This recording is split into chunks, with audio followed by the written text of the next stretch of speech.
Russia Ukraine যুদ্ধের 4.5 বছর অতিক্রমের সাথে সাথে আক্রমণের মাত্রা বাড়িয়েছে দুই পক্ষই। সম্প্রতি রাশিয়ার অভ্যন্তরীণ তেল শোধনাগার, জ্বালানির ডিপো ও বিভিন্ন বাণিজ্যিক প্রতিষ্ঠানে বাড়তে থাকা ড্রোন ও ক্ষেপণাস্ত্র হামলার পেছনে আমেরিকাকে সরাসরি দায়ী করেছে মস্কো। শুক্রবার রাষ্ট্রীয় গণমাধ্যমে দেয়া এক সাক্ষাৎকারে রুশ পররাষ্ট্রমন্ত্রী সের্গেই ল্যাভরভ স্পষ্ট জানান, ইউক্রেনকে দিয়ে এসব হামলা পরিচালনায় মূল ভূমিকা রাখছে ওয়াশিংটন।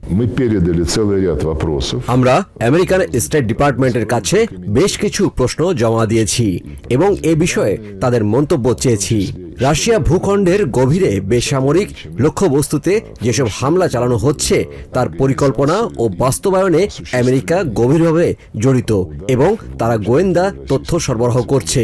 আমরা তাদের উত্তরের অপেক্ষায় আছি। ইউক্রেনকে পশ্চিমা মিত্রদের দেয়া সামরিক রসদ ও সহায়তা বন্ধ করার জন্য যুদ্ধক্ষেত্রে রাশিয়ার আক্রমণ আরও জোরদার করার কথা জানান ল্যাভরভ। তবে বর্তমান দখলকৃত এলাকায় স্থির রেখে সাময়িক কোনো যুদ্ধবিরতি প্রস্তাবও সরাসরি নাকচ করে দিয়েছে ক্রেমলিন। কিভের যুদ্ধযন্ত্রকে পশ্চিমারা যেভাবে সচল রাখছে তা ধ্বংস করতে আমরা আমাদের কৌশল আরও বেশি কঠোর করব এবং আমরা ইতোমধ্যে তা শুরু করে দিয়েছি। কোনো অবস্থাতেই বর্তমান সীমানায় যুদ্ধ থামানো যাবে না। এটি দীর্ঘমেয়াদী, নির্ভরযোগ্য ও স্থায়ী সমাধান নিশ্চিত হওয়ার পরই কেবল আমরা থামব।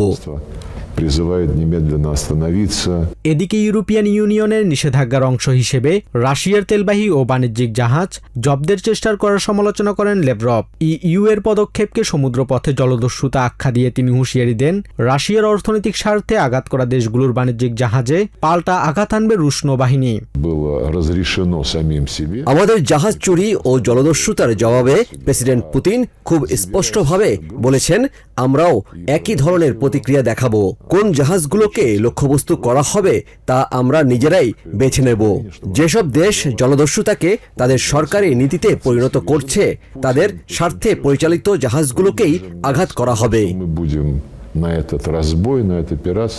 আমেরিকার সরাসরি হস্তক্ষেপের অভিযোগ আর সমুদ্রপথে নতুন ফ্রন্টলাইন খোলার রাশিয়ার এই হুমকি নিশ্চিতভাবে দীর্ঘায়িত ইউক্রেন যুদ্ধকে নিয়ে যাচ্ছে বিশ্ব রাজনীতির আরও ভয়াবহ মোড়ে। Basudebnath, TVN24 news desk.